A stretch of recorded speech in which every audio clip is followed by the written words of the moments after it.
Welcome one, welcome all back to Union Smack. I am the Maniac Matt Tennant, and it's just me this week. If you listened to last week's podcast, you would have heard Travis say he wouldn't be able to make it this week. So you've just got me. It's just me and you going through the last 4 weeks of NXT UK. We decided to do it a bit differently. It's been a minute since we did it. We haven't done a NXT UK weekly TV review since well before Christmas. I believe the last one was maybe episode 14 and 15 and 16, something along those lines. I'm sure you'll correct me if I'm wrong. But we have decided to go with a different format, which I'll tell you about later. But before we get started, as always, I feel obliged now, it's sort of become tradition, to tell you where you can find us. If you don't know by now, you probably never will, and this won't help, but you know what? It's what we always do. So you can find me over on Twitter at The Perfect Tenant. You can find Travis over on Twitter at The Hibiki TMD. You can buy my book, The Undertaker, A Trip Down Death Valley, from Amazon.com, Amazon.co.uk, CompletelyNovel.com, and our online store, unionsmack.bigcartel.com, where you can also purchase our t-shirts. Very, very nice bobble hat for the winter. Or if it's not winter where you live yet, it probably soon will be. Purchase it now. That's only available to the end of March because of seasons, and we need the space to bring other stuff out. And also purchase our brand new t-shirt, which is available on the same shop. Wonderfully designed by our good friend Rocky. And that's quite a breathful, I'll be honest with you. So with the whoring out the way, there's no real UK news this week. As always, the next set of tapings in Coventry don't take place, I should say, until the 22nd and the 23rd of February. So we are at a loss for news, but that is one item of big news, and it's not a happy one, I'm afraid. We seem to always start these podcasts off, especially since the new year. We've had Mean Gene Oakland and then Les Thornton. But sadly, Pedro Morales, he passed away on February the 12th at 76 years old.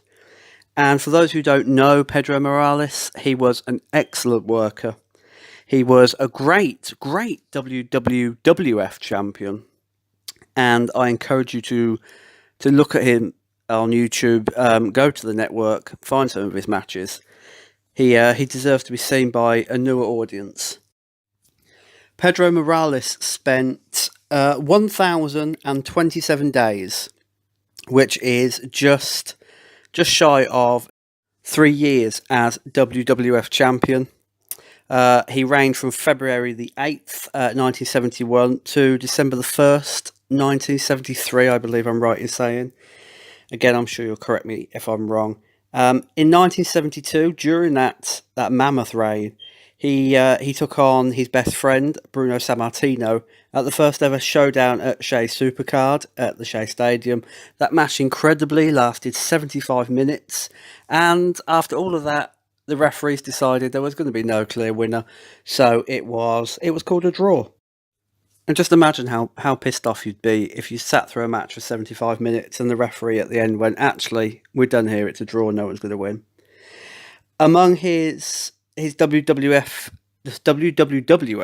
championship reign, he was WWF United States Heavyweight Champion, he was Intercontinental Champion, Tag Team Champion, and of course he was inducted into the Hall of Fame and is officially the first ever WWF Triple Crown winner. So he had a distinguished career. We could sit here and wax lyrical for hours and hours and hours on Pedro Morales and his matches and his feuds, etc. But you should really go look at them for yourself. Interestingly enough, he did compete in New Japan Wrestling fleetingly, but his reign as WWF champion is the 4th longest reign in WWE history. It falls literally just behind both of Bruno Sammartino's reigns and Hulk Hogan's first reign with the championship. So, from everybody here at Union Smack and from the wrestling world, rest in peace, Pedro. Rest in peace. Now, because we've got no other news, I'm going to tell you about this little change in format we've got going. NXT UK is getting pretty difficult to watch for Travis. He's not a bigger fan as he was, for reasons more than understandable. It's not an easy program to watch by any means anymore because of the lack of story, etc. So we decided, instead of doing an NXT UK review every week, we would go back to retro reviews, retro pay-per-views, maybe the odd retro TV show, maybe a Raw or a Superstar, a Wrestling Challenge, whatever you lovely people want to see or hear us do. And the NXT UK reviews will come once a month. So if Travis can join us, then we'll do 4 episodes of it together. If not, then I will host the NXT UK reviews once a month, and we will go through all 4 episodes of that month. So the next one would be at the beginning of March, and it would review the rest of February's from episode 30 onwards. So that's what we're going to do. It's best for everyone, I think. It stops Travis getting bored. And it stops you getting bored as well, because everyone loves a retro review. And, the next retro review will be No Way Out. We haven't quite decided between 2003 and 2006 yet. The poll was drawn. So we'll flip a coin. We'll decide that and look on Twitter in the coming days for our decision. That's it for this first part. When we come back, we will have the beginning of our NXT UK review. We will begin with episode 26, but until then, I'm going to grab a drink. I advise you do the same. It's going to be a slog, a marathon, but we'll get through it. And I will see you on the other side. In the meantime, here's my favourite wrestler, WWE United Kingdom Champion, Ego.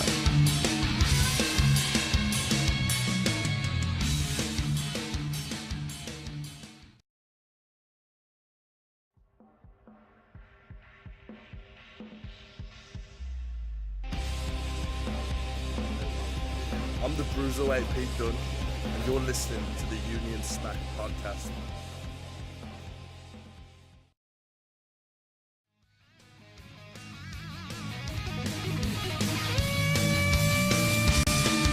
We're back. I am refreshed. I hope you are too. So let's get down to it. NXT UK episode 26 came from the Empress Ballroom in Blackpool, England. And this was recorded immediately before TakeOver. I was in the crowd. I saw all these matches happen. I saw less and less as people began to filter in because people stood up, etc. So let's do it. Let's get on with it. It began with a very nice recap of TakeOver itself, and interestingly, the recap made. I'm not going to say a lot of it because I loved the pay-per-view as it was, but it made the parts that weren't so great look much better. For example, Tony Storm versus Rhea Ripley. The recap and the editing together of the best parts, it made the match look $1 million. So great job there by NXT UK Creative. The one thing that always gets me though is every time I see that stare down between Pete Dunne and Volta. And I know people have said this 1,000 fucking times on Twitter, and believe me, we will get into Volta later on in this review. When we get to episode 29, I've got quite a bit to say about Volta that will not please a lot of indie fans, or a lot of Volta fans, or a lot of WXW fans. But, tough shit. So every time I see that stare down, you just get an uneasy feeling that we were looking at Pete Dunne's replacement, and I don't like it. It doesn't sit well with me. It really doesn't sit well with me. But the one thing I will say about Pete Dunne and his title reign now is it's been marvellous. I've said this 100 million times, I think, over the last 600 plus days. It's been my favourite title reign of the last 20 years. It's made me love wrestling again. Yeah, as corny and shitty as that sounds. But right now, it just feels like a plaster that's waiting to be ripped off, if you know what I mean. It's like every fucking challenger that steps up to the plate, it's like a plaster. Like, I can't take it anymore. I can't take the drama of it and the tension of it. Like, is this person going to be the one to end the reign? Or is this person going to be the one to end the reign? Oh, look, here comes Volta. Surely he's going to be the next chosen one. Maybe with a plaster, it's sometimes better just to rip it off, i.e.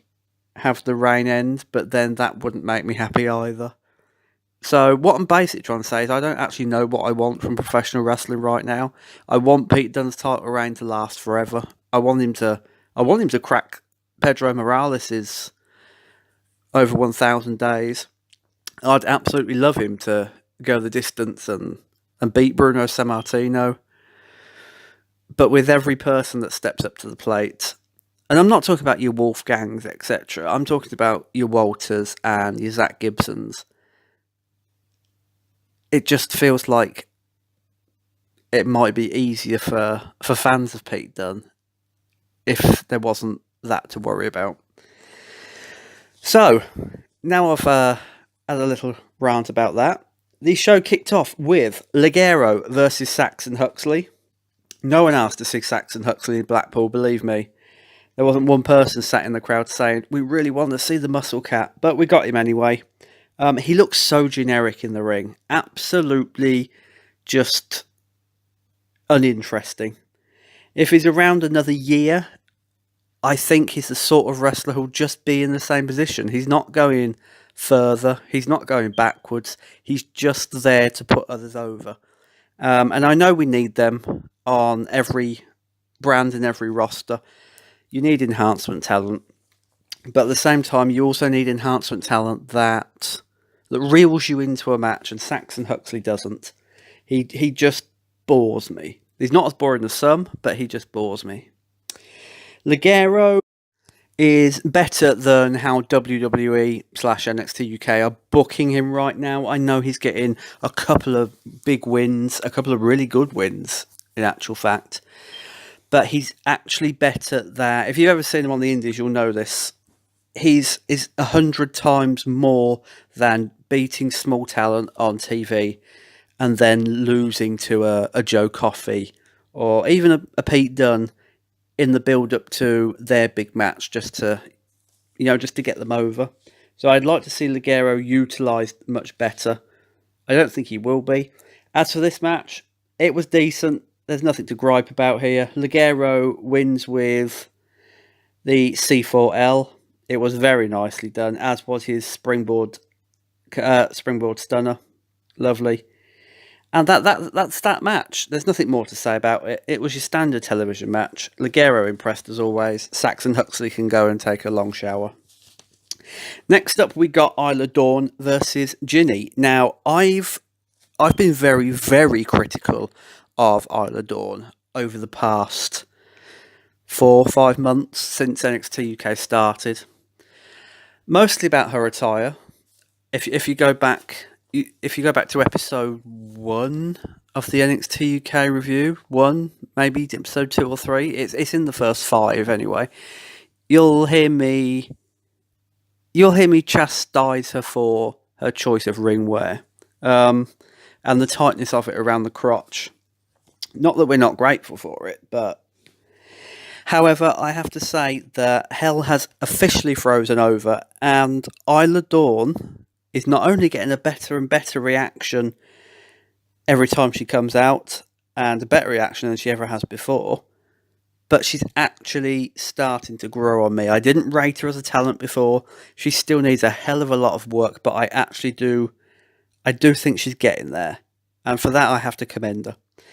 She still lacks the star power to even be a mid-card player in the women's division right now, but with another year's worth of investment and a year's worth of really, really hard work, she She should get there. And let's not forget, this is a girl who was partly, not fully, but partly trained by Aleister Black. So she should be much better than she is, especially with her experience of travelling the world. Ginny, on the other hand, doesn't look as cheap here as she did before. She still screams council estate, but there's nothing we can do about that. The match itself started off bitty. Neither really looked like they knew where they were going. There were a few moves, there was a bit of staggering around the ring, and it was just, it struck fear into you that this is another one of those Isle of Dawn matches that isn't really going anywhere.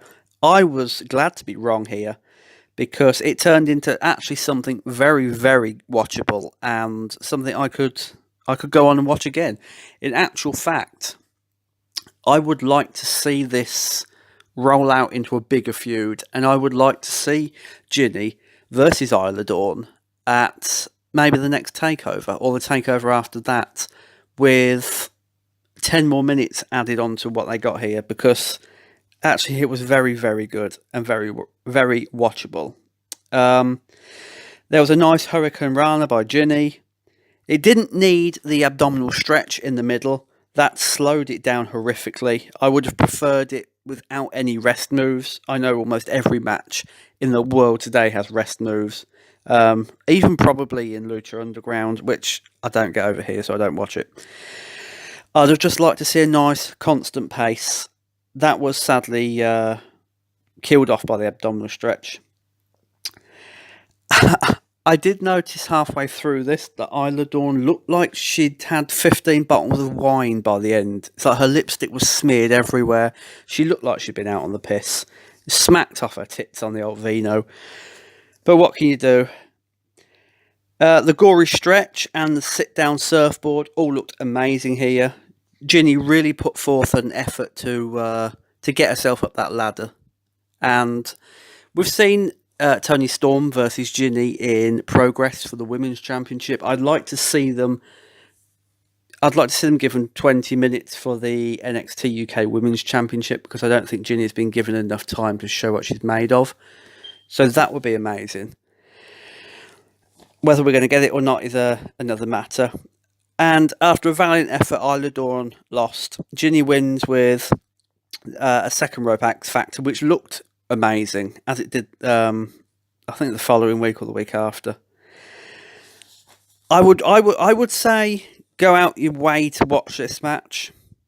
Don't expect anything amazing, but do go out your way to watch it, because it shows Isle of Dawn in a different light, and it shows that Ginny actually does have what it takes on a bigger stage. So I hope to see more of her in the coming future, actually doing something, not just beating people and it not going anywhere.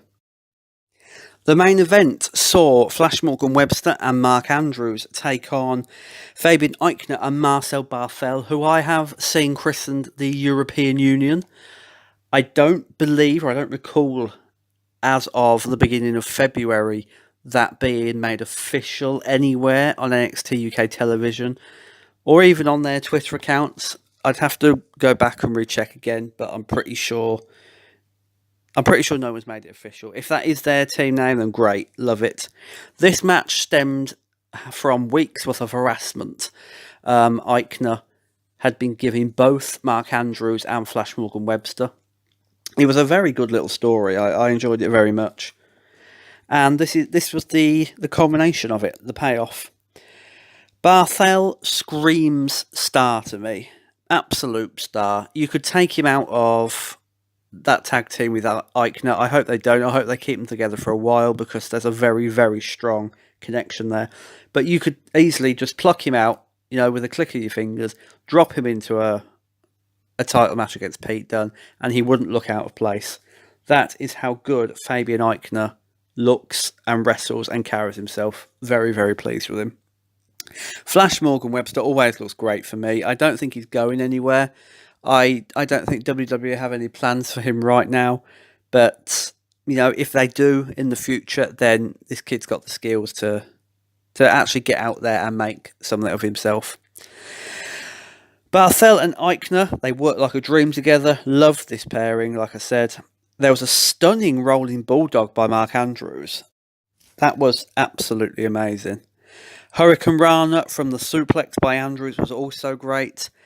And the toss from Barthel and Eichner into the Brainbuster was just absolutely brilliant. Nigel McGuinness called it Das Brainbuster, which I'm assuming is what it's been christened now.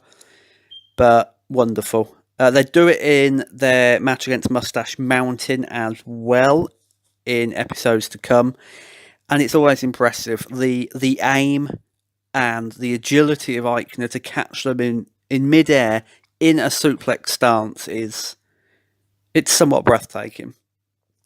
And of course, Eichner and Barthel win with the uppercut powerbomb. Great match. Absolutely great match. This could have been on TakeOver.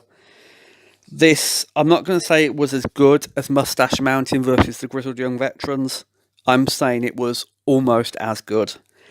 Definitely go out your way to see that match. Go out your way to see this episode. Episode 26 of NXT UK. I would thoroughly recommend. It is 10 times better than, I'd say, 50% of the episodes that have already been in ring-wise. There's no real surprises, there's no real shocks, but some very good wrestling. I'd give this a strong B+. Next, we move on to NXT UK episode 27, again from Blackpool. This, episode 28 and episode 29, which is still to come in this review, were all recorded the night after NXT UK TakeOver Blackpool. And speaking of which, the main event of this would open the show and stem from what happened at Blackpool. So we open with a video package of the Travis Banks versus Jordan Devlin feud. And of course it hyped the main event to come.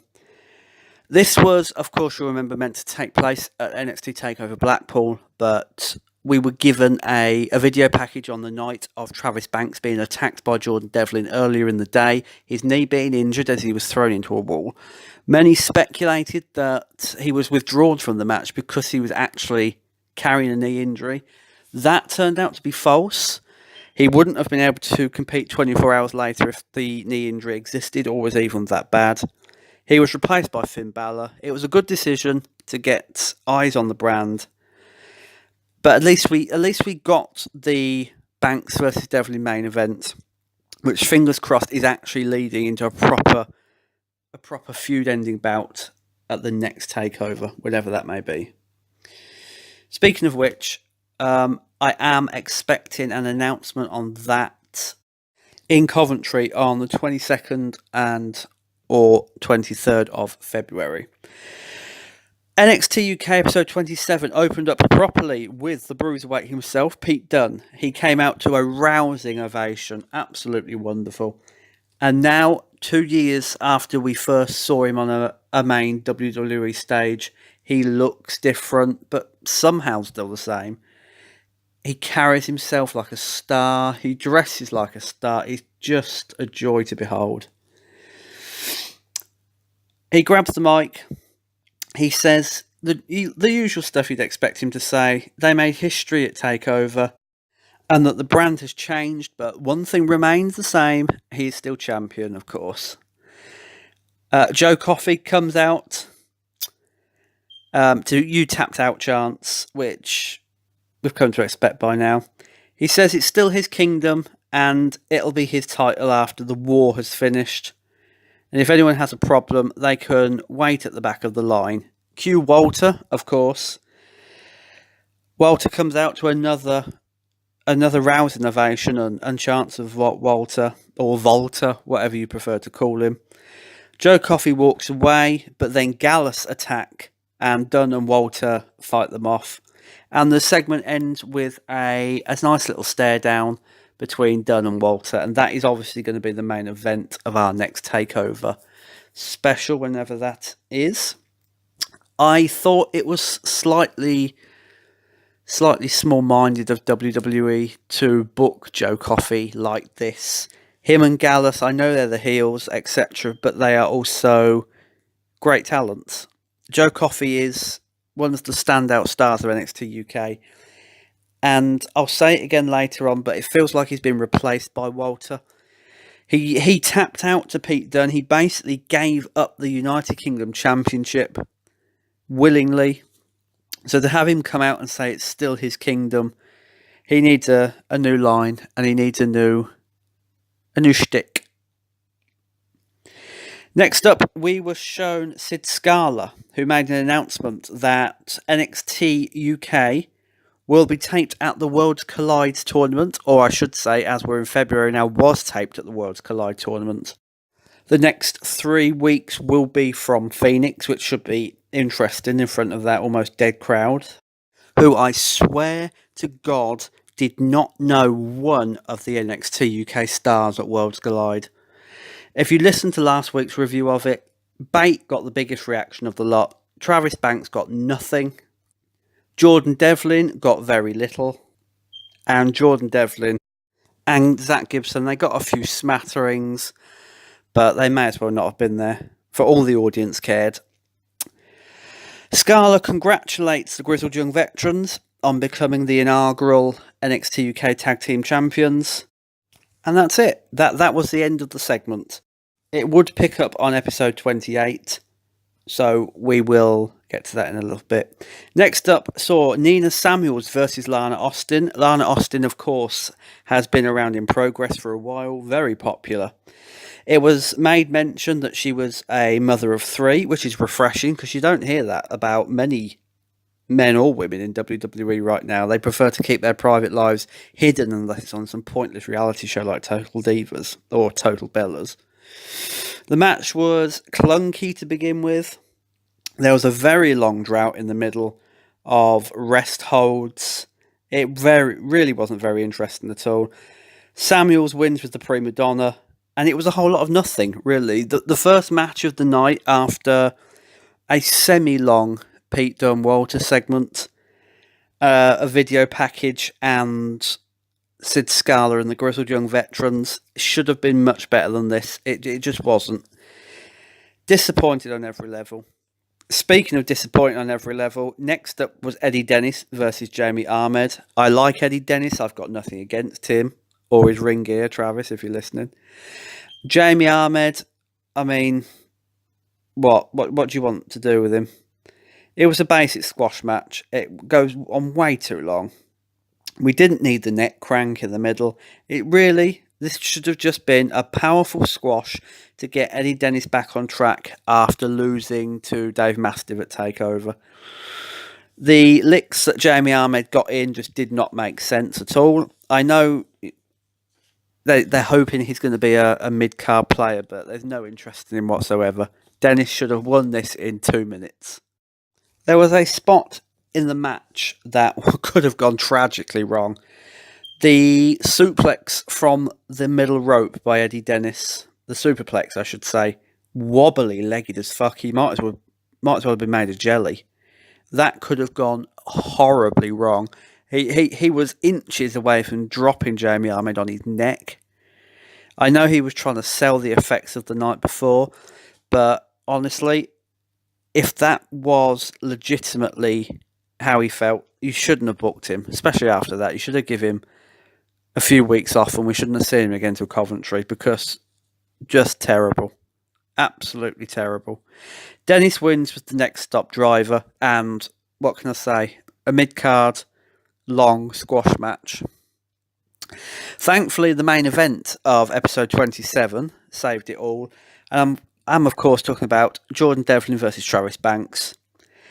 There was a nice big fight feel to this. After we got slightly disappointed at TakeOver that it didn't happen, because I honestly believe, as much as Finn Balor was a wonderful surprise, Devlin versus Banks, 25 minutes at TakeOver would have stolen the show.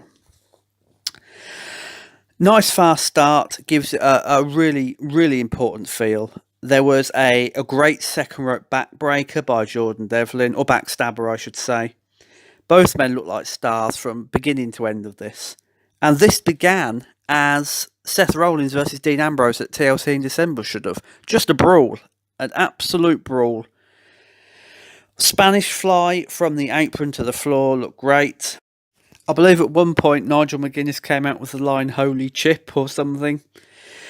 The one thing I hate about modern wrestling right now is the lack of believability in it. Me and Travis have talked about it several times on several shows. All we want is logic. All we want is a little bit of believability. So, with that said, can we please cut out that really fucking annoying 9-count diving? And you all know what I'm talking about. Travis Banks did it here. They lay on the outside until 9, meant to be devastated and hurt and broken and I can't go on. The ref gets to 9 and they just jump up to their feet and dash back into the ring. It looks so fucking ridiculous and so phony and it needs to be stopped. I don't mind a nice gradual getting to the feet, struggling desperately to beat the count of 10, throwing yourself onto the apron to keep you upright, and then just managing to pull yourself in using the bottom rope at the very, very last millisecond. But not just the jump up, just the John Cena effect. Just jump up, run back in, nothing matters. Looks terrible. There were some great near falls in this. Another standing Spanish Fly into a clothesline transition, amazing. And there was a great moment when I think it was Jordan Devlin fell forward to avoid a disaster kick. That looked really good. And then came the ending, which just about ruined it all. I don't mind the double count out that it ended in. I mind how the double count out came about. If you didn't see it, what basically happened was they both fell to the outside. But beforehand, Travis Banks missed a kick. They rolled to the outside, got counted out, and it was just a little unbelievable. It was like WWE was saying to us, after everything Travis Banks has been through in this match, after beating the referee's 10 count previously by jumping to his feet and running back into the ring, a simple missed kick would keep him down for the count of 10. It just seemed very, very hokey to me, to use an American turn of phrase. This would have been much better had they just brawled out up the aisle after not being able to beat each other, ignored the referee, into the crowd. The referee just stopped it. Like I say, I don't mind the double count out ending. It sets them up for something else further down the line. But the way they went about it was not good. Really, really not good. That was NXT UK episode 27. Apart from the main event, there's nothing really worth seeing here, unless you're interested in seeing Nina Samuels or Lana Austin's first NXT UK match. This show would get a C if it wasn't for the main event. It gets a meandering B-. What I will say before we carry on with our review, the matches on these shows, other than the main events, have to start mattering and being better. Because right now, with the exception of 1 or 2 episodes of NXT UK, I enjoy them all. Don't get me wrong. I love having my own UK brand, etc. But only the main events seem to be mattering on the majority of these shows. The undercard is seems just filler. It doesn't matter. The undercard matches need to start taking on a greater importance, and the match quality needs to be much better than it currently is. Because right now, you're sitting through an hour just for, well, maybe 45 minutes till you get to the main event. That is something Triple H needs to work on, and that is something that I would like to see improve very, very, very soon. Because at the minute, people are just not seeing the point in NXT UK. Largely because of the undercard. The undercard just isn't good a lot of the time. That would change episode 29, and it would reverse itself. But just work on it.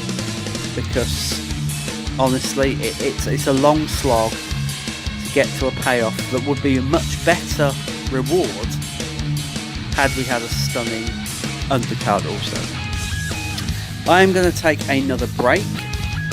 When I come back, we will be reviewing NXT UK episode 28 and episode 29. Until then, I'm sure Travis will find something to entertain you with.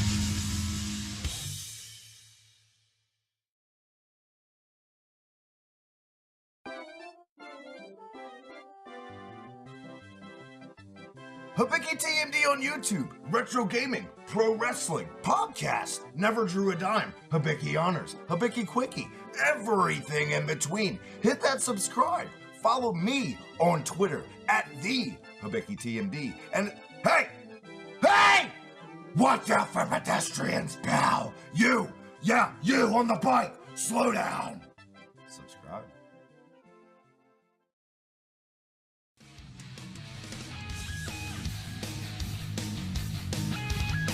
And we are back on Union Smack with part 2 of our NXT UK review. We are about to delve into episodes 28 and 29. And without further ado, let's get into it. Episode 28 started out with a Volta vignette. It was a decent vignette, nothing too special about it, just like the man himself. That led us into the opening match of the evening, which was Dave Mastiff versus Primate J Melrose. This was a boring as fuck. Honestly, it almost put me to sleep. You could send this to the Insomniac Society and it'd cure the fucking lot of them. It was horrendous. There was a lot of really dull arm work, and Dave Mastiff won with the cannonball. It didn't really do anything for either man. J Melrose just looked like a jobber, a complete enhancement talent. And if you've ever seen him over in Progress or in any other indie company, you know that that's not him at all. And Dave Mastiff, I was shocked because he's coming off of a victory against Eddie Dennis at TakeOver Blackpool. And this is what he gets. I was convinced they were going to just push him into his next rivalry or continue the one with Dennis, whatever they've got planned. But nope. Just a bog standard, awful squash match. And do you know what? You can't even really call it a squash match because Melrose got in more offense than he probably should have done. So give that a miss. If you go back and watch episode 28 of NXT UK, or if you haven't seen it yet, no need. Give it a complete miss. That led us into something of quality for the first time in this episode. A Grizzled Young Veterans promo. James Drake and Zach Gibson, the new NXT UK Tag Team Champions. They came out, they talked about being focused and being the first ever UK Tag Team Champions. And finally, after, they've been together since early December, they finally announced themselves as Grizzled Young Veterans. That's their official team name going forward. It's the team name they had in Progress. It's a team name they've won, I think I'm right in saying, 2 Progress Tag Team Championships under. So it's nice that NXT UK brought that in and they didn't rechristen them as, something else. They're interrupted by Sid Scala, just like they were the week before, or the week before last. And Scala says that NXT UK is going to Phoenix in a few weeks. This is, of course, as we've already explained, for the Worlds Collide tournament. Before the Worlds Collide tournament, they, of course, filmed several NXT UK episodes, I believe 3 weeks worth. We will be seeing them very, very shortly on the network. I believe one's already aired just before this episode of the podcast, I should say, came out. Scala says that he's found the perfect opponents for the Grizzled Young Veterans to make their first ever title defence against, and that team is, of course, Danny Birch and Oney Lorcan. I liked the little bit where Sid Scala referred to Danny Birch as NXT UK's own, because he was. I believe he's made a significant impact in normal NXT over in America, but he's looked upon as NXT UK's own, so I really like that. I'm also against popular opinion, I'm actually warming to Sid Scala in the role of Johnny Saint's bitch. I think he's going to make a very, very interesting heel when he eventually turns, and he will eventually turn. Anyone with eyes can see that is where that pairing is going. At some point this year, Sid Scala will turn on Johnny Saint and try and get his job and try and become the sole general manager of NXT UK. I'm fine with that.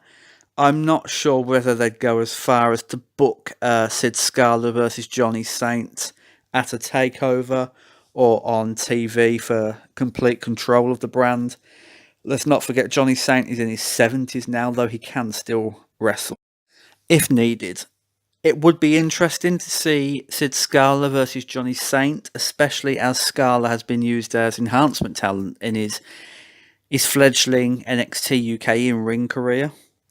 But let's just see where it goes. I'm very, very interested. I will, however, say that because Johnny Saint's limited ability on the mic and Sid Scala's shelf life, because he does have one, even as a heel, he will have a shelf life and people will quickly tire of him. I believe in the long run, it will be better to remove both men from the role. As much as Johnny Saint is revered and loved in the UK, and I would put Paige in that general manager role permanently. She's got the likability factor, everyone loves her, and she's good on the mic. So that is what I would do if I was in charge of NXT UK. Triple H, I am still waiting for that phone call. Next up, we had the debut match of Volta, or Walter. Nigel McGuinness really needs to decide on what he's going to call him, because Vic Joseph calls him Walter, Nigel McGuinness calls him Volta. I'm sure you have your own opinion. He went up against the diminutive Jack Stars, who I know Travis is not a fan of. There was such a huge reaction for Walter that I still don't get. I'm sorry for all the Walter fans out there. There'll be more to come of him in the next episode. With a little bit more opinion, because they'll have a bit more time. But I just don't get the whole Walter thing. Yes, I've seen him in WXW, in Progress. And no, I still don't understand it. Interestingly, shortly before I recorded this, because I'm writing a second book on the first year of NXT UK's life, really. Look for that around the end of October this year time. I went on to Cage Match.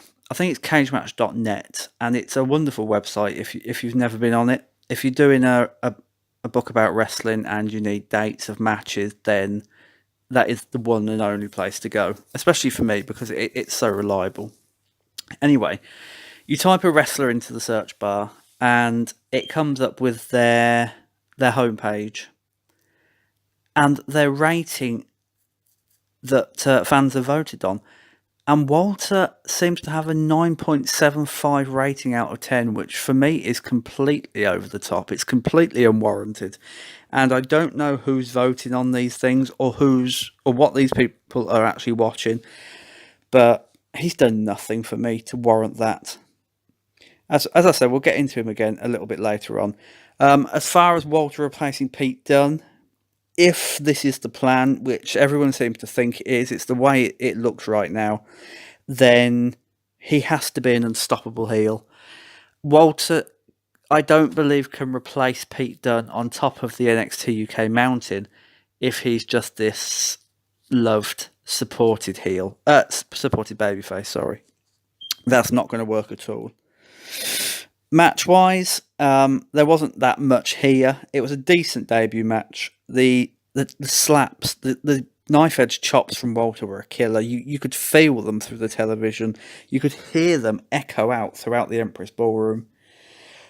The fans singing his theme, that was eerie, just as it was at TakeOver Blackpool. Even more so to be in the middle of it all and hear it. His running drop kick was fine, and he won with a powerbomb. But like I say, I don't see the hype. What I did see, however, were the pictures of Jack Starr's chest just after the match was finished. He posted several on Twitter. If you didn't see them, then maybe Travis can find them for you to put up on the screen now as I speak. What you can basically see is Walter's handprint, a clear definition on Jack Starr's bloody, battered, bruised chest. And you can clearly see Walter's handprint, all 5 fingers and palm. And it was both disgusting and very beautiful at the same time, in a very weird way. Next up, we had a clip of Walter being confronted by Mark Coffey backstage. He was backed up, Walter was backed up, I should say, by Marcel Barthel and Fabian Eichner. The problem with this was that it was meant to be the seeds being sown of a new ring camp, or ring camp, whatever you prefer to pronounce it as. The problem was that as Walter was coming down the steps from the arena, there was theme music playing in the Empress Ballroom itself, and you couldn't hear, or you could barely hear, a word that Marcel Barthel was saying to him. So I can't tell you what he said because I couldn't hear it.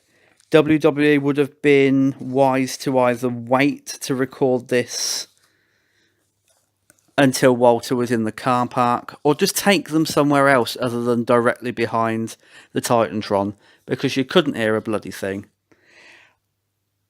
Next up, we got Ginny versus Casey Owens. For some reason, Owens, she looks eerily like Tessa Blanchard in that she's got that strong Rocky Balboa chin about her.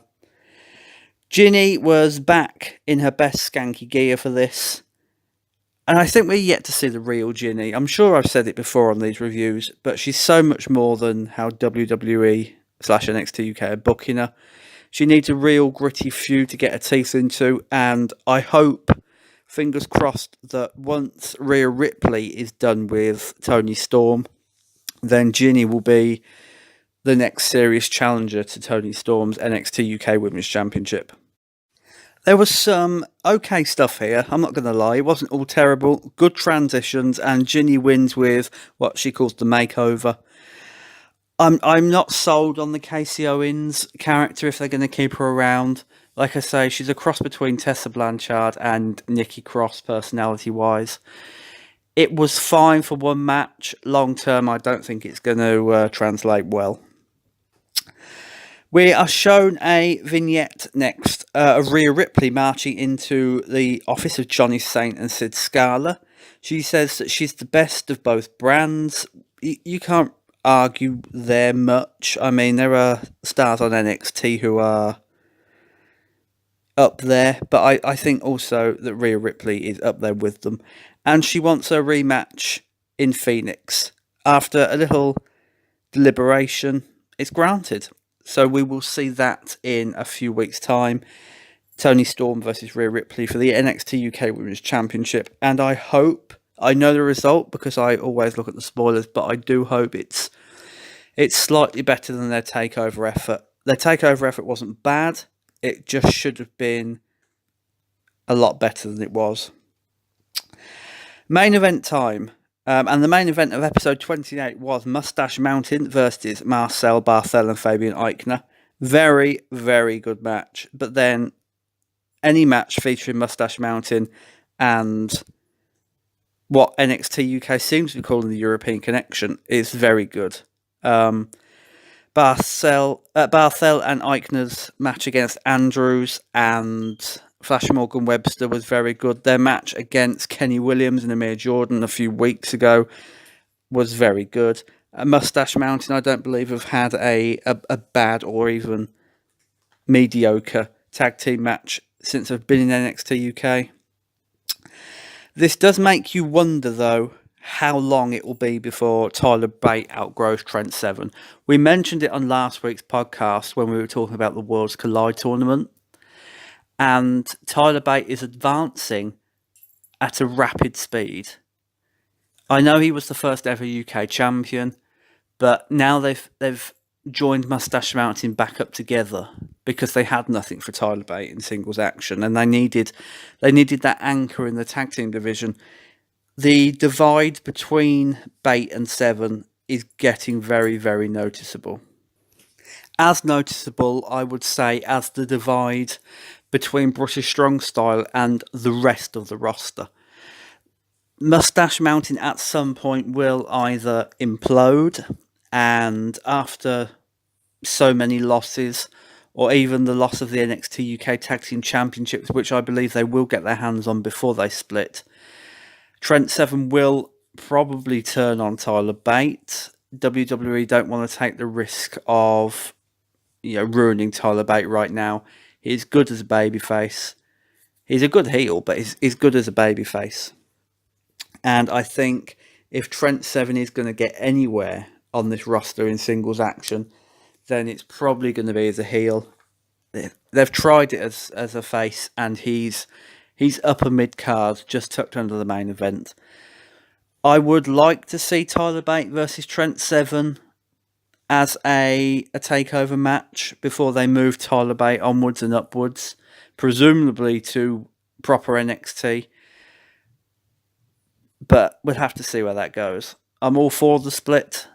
I just want it to be done properly, and not just they split on the Wednesday and then they're facing each other on TakeOver 3 days later. This should be like a proper month and a half, 2 month story where Trent Seven turns on him and then teases him, I was your trainer sort of thing, you can't beat me. And then Tyler Bate doesn't.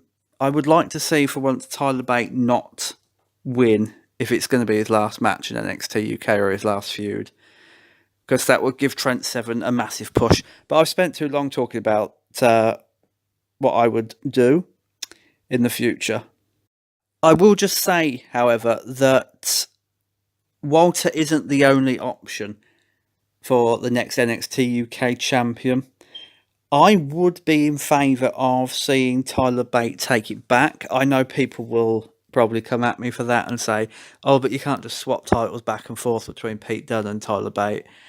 The difference this time, though, is that Tyler Bate would be ready. The character is as good as there. I said several weeks ago, before Christmas, that he was missing something. I believe he's actually discovering that now. And if he was to take the title back off Pete Dunne, of course I would be annoyed. But at the same time, he's in a much better place to do that, in a much better position to do that than he was the first time around. As far as this match goes, getting back to the point, it was very good technically. The Das Brainbuster is just a marvellous move. I absolutely love it. And do you know what? I can't really tell you much more about this match because I didn't write that many notes about it. I couldn't take my eyes off of it. It was that good. Great reversals, great counters, full of action, and Mustache Mountain win with the full Nelson lariat. I can't tell you what the name of the move is for that because I don't believe they've named it yet. Though, undoubtedly, someone on Twitter will have. Lastly, but not leastly, we are on to NXT UK Episode 29. Now, this is Episode 29 and not 28, as some sites are numbering it. If you look on the network, then it goes Episode 24, TakeOver, Episode 26. So I'm assuming somewhere along the line, WWE consider TakeOver to be Episode 25. So that's just for all the purists out there who will say, oh, you're wrong, it's numbered wrong. It's not numbered wrong. This show kicked off with a pleasant surprise in a singles match between Mark Andrews and Leggero. This was always going to be good because they're both marvellous athletes and they can fly and they can do strange shit at the drop of a hat. I loved Leggero's purple and green gear. He should wear that more often. It's really catching. And if they ever bring a figure out of Leggero, if anyone from Mattel's listening to this, then an NXT UK exclusive line, exclusive to the UK, not like the Pete Dunne figure that you can't get hold of unless you mortgage your house, put him in the purple and green gear if a figure ever emerges of him. There was a nice hammerlock escape by Leggero, some great sequences reversing falls early on. It was full of flips and thrills. Senton roll from the barricade by Leggero was absolutely brilliant. Mark Andrews does his routine stun dog. However, it doesn't matter how many times you see it. And we see it almost every Mark Andrews match now that he pulls it out. It's still an impressive move that the coordination between him and his opponent to get him up, turned in mid-air and then down again for the stunner. It's always impressive. Some unbelievable sequences, and Leggero wins with the C4L springboard DDT. Great match. Absolutely fantastic match. I loved this, and NXT UK needs more of this type of action on the undercard. I said at the end of one of the NXT UK reviews in part 1 that the undercard needs to be better or as good as the main event. It can't just be a one-match show every week. And this is the sort of thing they need, so I hope to see more of it in the future. Next up, we got a little vignette of Oney Lorcan being interviewed in the NXT locker room over in America. He's then interrupted by partner Danny Birch, who tells him that Johnny Saint has granted them a title shot in Phoenix. And I love Danny Birch. I love him almost as much as Pete Dunne. Not as much, almost as much. He's a great wrestler. He just comes off as a cracking fucking geezer.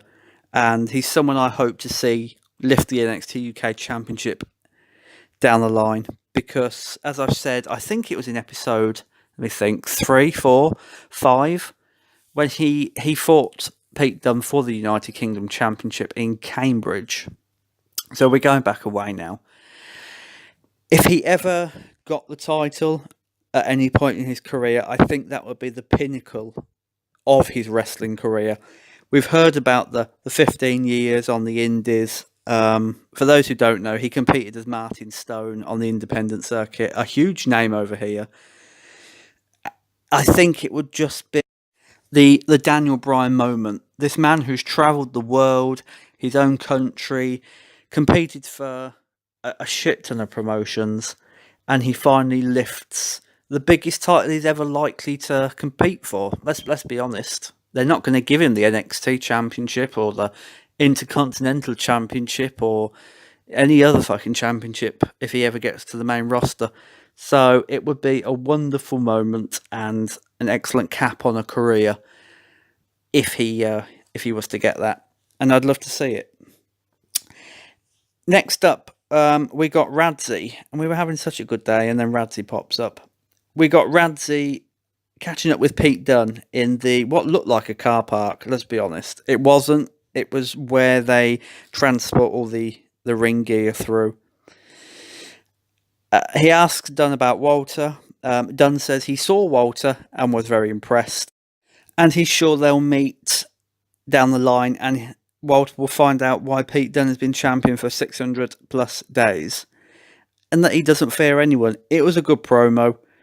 If I've got one criticism of Pete Dunne, it's that he probably needs to work on his promos. I know he's not the most flamboyant of personalities on the mic, and he's got the whole brooding thing. Yeah, the brooding intensity going on. But maybe just, tweak your promo style a bit more to sound a tiny bit more convincing. Apart from that, he's the best wrestler in the world, in my opinion. We were taken back to ringside for Xia Brookside versus Candy Floss, and it is indeed time to fly with Brookside. A very good start, which was nice considering it's a Candy Floss match. However, this match actually shocked me because in recent weeks when we've seen Candy Floss, she's been basically a jobber to the stars, to the likes of Rhea Ripley, etc. She hasn't shown much in their matches here. Well, you wouldn't know she was only, I think they said 19 years old. She looked like a pro in there with Xia Brookside, who is another wrestler who is much better than how she's being used, I have to say. The match slowed slightly with a wrist lock, but the escape attempts from the wrist lock, it kept it flowing very nicely. Like I say, Candy Floss showed real promise.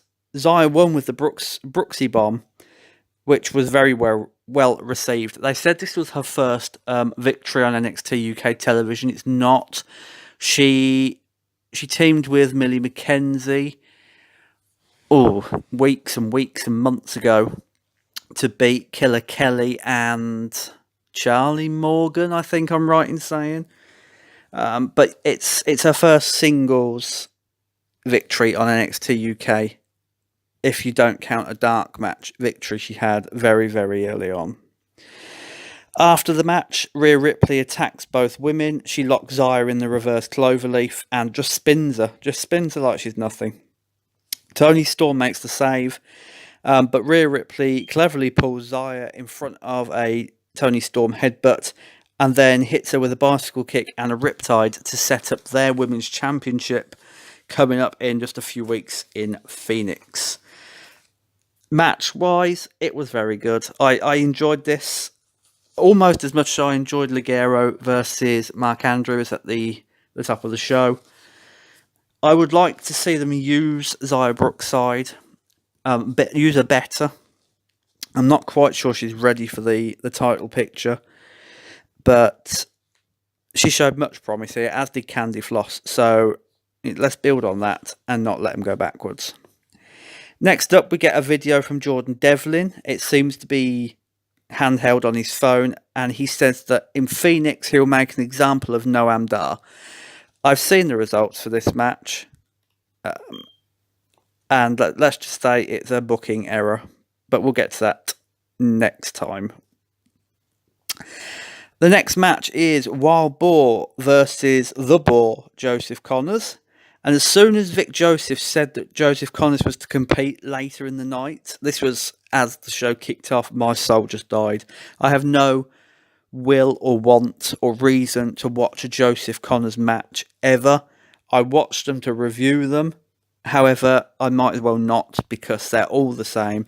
He is a man who is sadly afloat in the wrestling waters.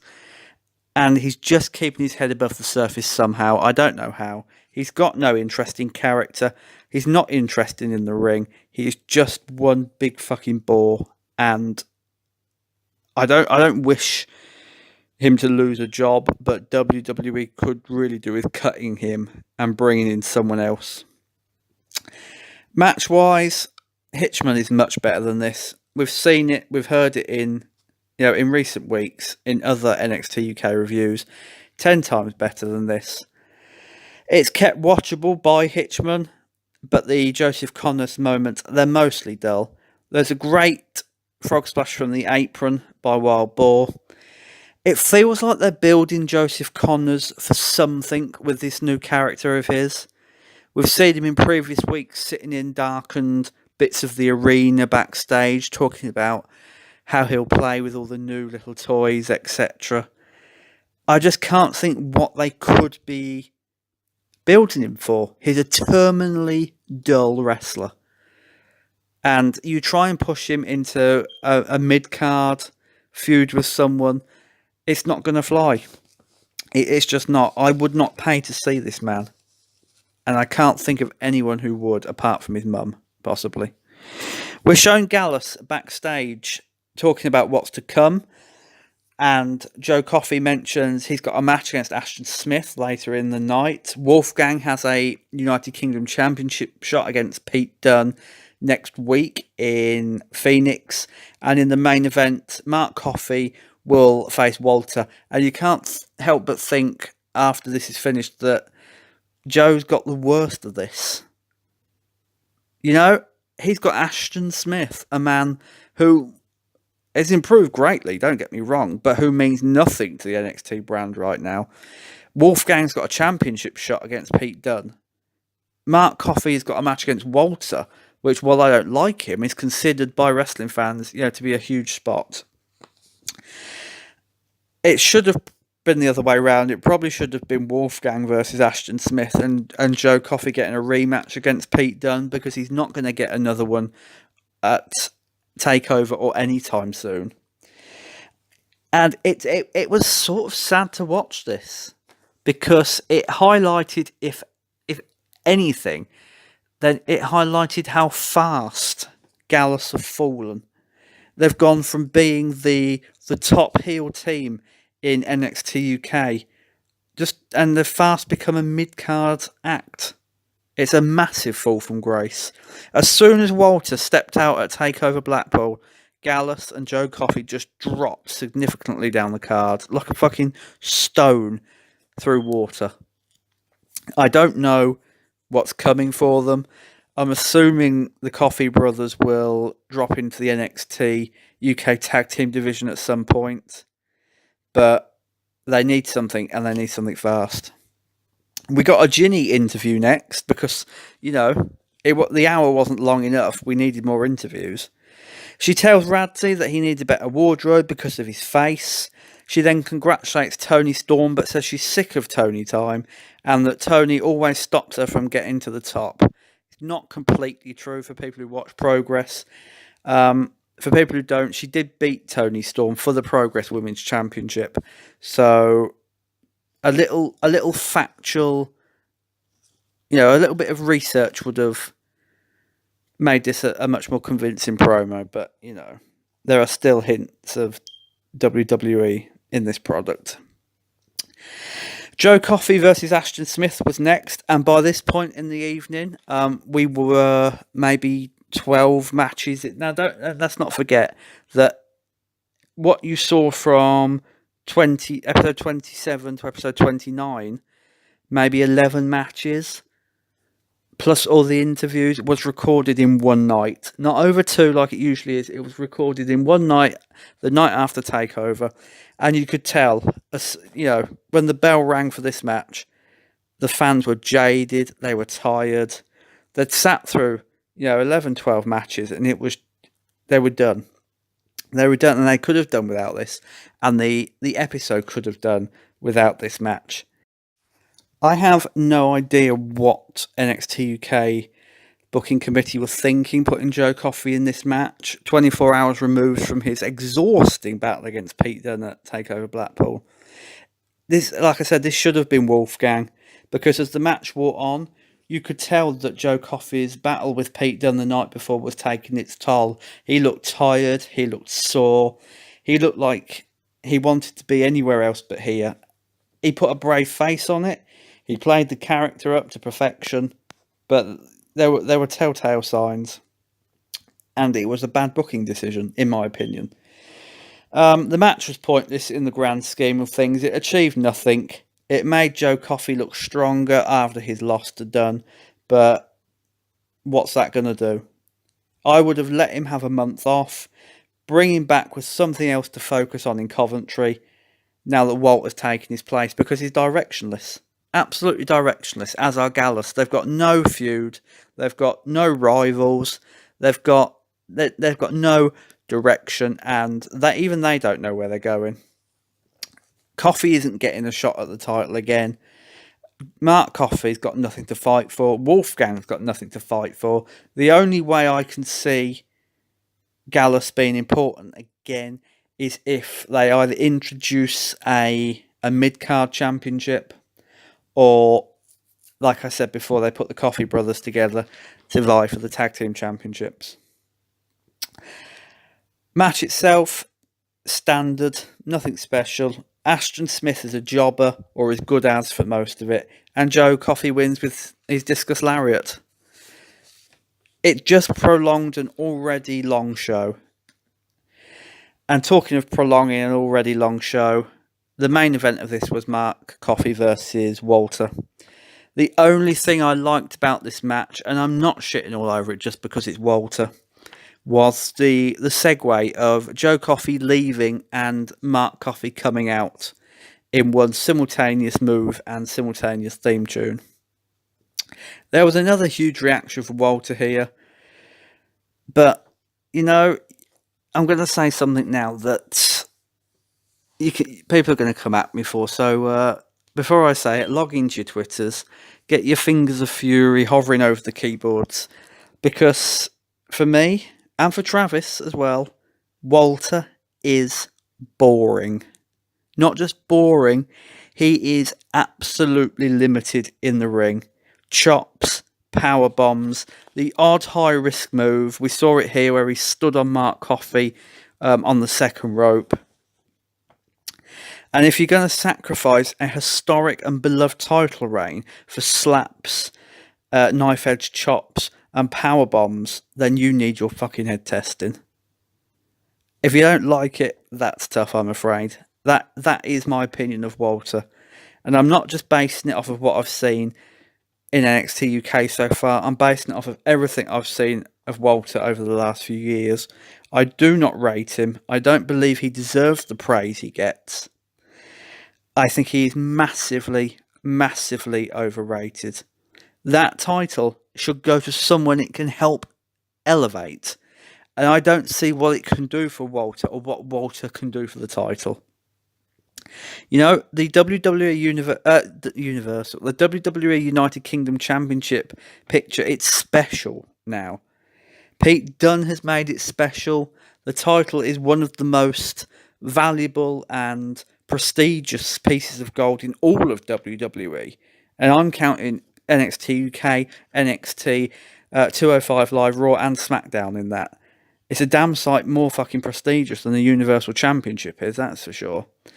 And I'm not sure, not just me, but I'm not sure a lot of people will be as interested as they think they will be if Walter's the champion. You know, you now have to think very carefully about who replaces Dunn. You can't just sign somebody who was popular in Progress and WXW and everywhere else he's fought and think, well, he was popular there, so he'll, you know, by osmosis, he'll be fucking popular here. It doesn't work like that. Those companies didn't have a champion that the fans loved as much as Pete Dunne. That's where the difference is. So Walter gets a good reaction now. I think the reaction to him will have soured by the time we get to April. And I'm definitely sure that if he does take the title from Dunn, very, very few people will care about him by the end of his second month as champion. We did see Walter's vulnerable side here, which was a mistake. Again, another booking error. If you want him to be the monster that you seem to be building him as, then that's how you have to book him. Mark Coffey would not have been damaged here by a complete mauling. You have to explore Walter's weaknesses gradually, eventually leading into a title match to build tension. Not all at once. It's like Walter just felt like another wrestler here. And I saw a comment on cagematch.net about this while I was researching a few bits for the book. And some utter moron, left a comment saying, oh, Walter looked like a complete star here. He didn't. He really didn't. Walter looked like just another average Joe in a match that nobody seemed to care about. The crowd didn't care about it. Just because they were shouting his name doesn't mean they care about him. I didn't care about this match. And I don't know anyone who watched it that did. I'm sure there's a few fucking marks out there, but it was mediocre, based mostly around slaps and rest holds, as you might as well get used to it in Walter matches. Mark Coffey, having been a former, I think, 3-time ICW 0G champion, the Scottish heavyweight champion, should be much better than this in singles action. I don't believe they're handcuffing him or shackling him. So I don't know where his prowess for singles competition has gone. But we've not seen it so far in NXT UK. And Walter wins with a powerbomb. Shocker. So that was episode 29. It was topsy-turvy, a reverse of what we usually see. It started great, ended very, very ordinary and uninteresting. And if you don't like what I've said about Walter, then that's your cross to bear. He'll never be my champion, and for me, he's going to have to go a very, very long way to prove that he's worthy of carrying this brand. And if that upsets you, then get a life. It's only an opinion. I'm sure you've got opinions about Pete Dunne that I wouldn't like, so let's all move on. That's the end of this week's episode. Thank you very much for watching. Before I go, next week's episode will be retro review, either No Way Out 2003 or No Way Out 2006. Keep an eye on our Twitter feeds. At some point this week, we will let you know which one we chose because the poll was drawn. We thank you if you voted on the poll. We thank you for watching. We thank you for watching last week's episode. We thank you for still supporting us. If you've bought any merchandise, the shirts, the hat, my book, then a massive thank you for that. As always, you can find me on Twitter at The Perfect Tenant. You can find Travis on Twitter at The Hibiki PMD. You can buy my book, The Undertaker, A Trip Down Death Valley from CompletelyNovel.com, Amazon.com, Amazon.co.uk, and our online store, unionsmack.bigcartel.com, where you can find our shirts, our hat, and some more merchandise to come in the month to follow. Until then, thank you so much for listening, and we will see you next week. Cheerio, mates.